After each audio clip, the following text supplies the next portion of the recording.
Hi, I'm Marcus Cupola, and this is Gray Zone Therapy. Life isn't black and white, life is the gray zone in between. That's where we live, and so that's where we start. You might remember me from such coping videos as Go Get Her, Ray, and Are You a God? No, that's a different video. Anyway, it's been a while since I did a coping video, so I wanted to do another one today. So today's video is going to be on what I call a 5 senses coping kit. And it's in this book right here.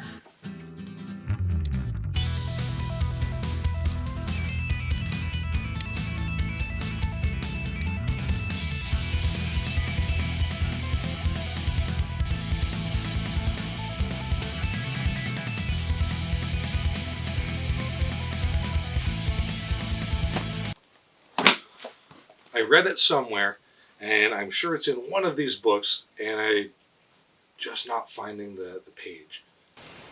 So let's dive in.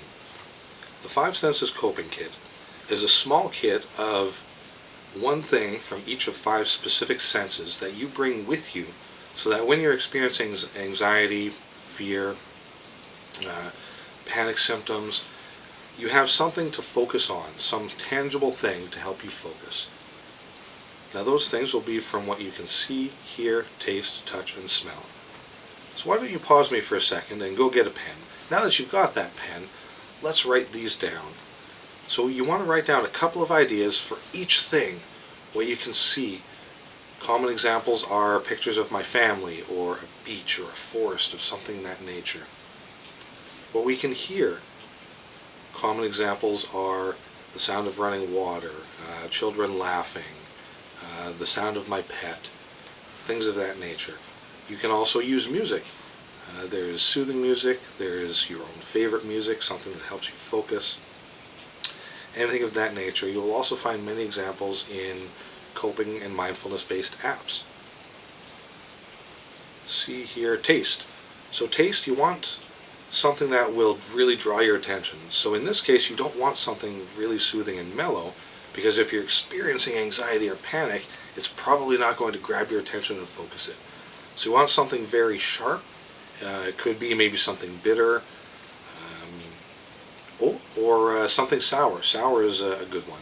It can also be somewhat enjoyable, but you really want it to grab you and make you focus and go, wow! Because that's what's going on for you. You need something that's going to help you. That brings us to touch. So touch, most people tend to go with something that they can hold in their hands and rub. A soft cloth, Lucky Rabbit's foot, something of that nature. A stress ball is a great one. Now, if you go for a stress ball, make sure you get one of those ones that has, they tend to have a rubber exterior. Not all of them have to have rubber. But what does make it a stress ball is when you squeeze it, it kind of holds its shape a little bit, and the tension increases as you compress it. Whereas some poorly marketed things that are not actually stress balls are simply made of foam and they just squish because they're foam. An actual stress ball will have variable resistance, and that helps you really focus and get some of that stress out. And then there is smell. With smell, you can go either soothing or something that really draws your attention. Soothing scents are often things like the smell of flowers or lavender or clean laundry or something of that nature. Essential oils and shops marketed at mindfulness are a good source for those. Alternatively, if you're looking for something to draw your attention away from, say, anxiety, sharper scents like peppermint or pine, which tend to be a bit more concentrated when you have an essential oil-based product, are also very good for focus. Ultimately, what you want to do is make a list of a couple of options for each one of those senses, and then, when you're done watching this video, go through and choose just one from each one of those senses. Then what you're going to do is you're going to build that kit. Right? It's going to be something small, because they're going to be small items that you bring with you. That's the whole point. You could put it in your purse or a jacket pocket. And what it means is you can have this with you so that when you start to experience anxiety or you need something external to focus on, you've got 5 things right there.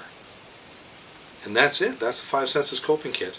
My apologies for not finding exactly where and in which book it is. However, the point is that we do the coping skill, and that's what will help you get through. So thank you for watching. I'm going to wrap it up there. Stay tuned for whatever I come up with next, and we'll see you next time.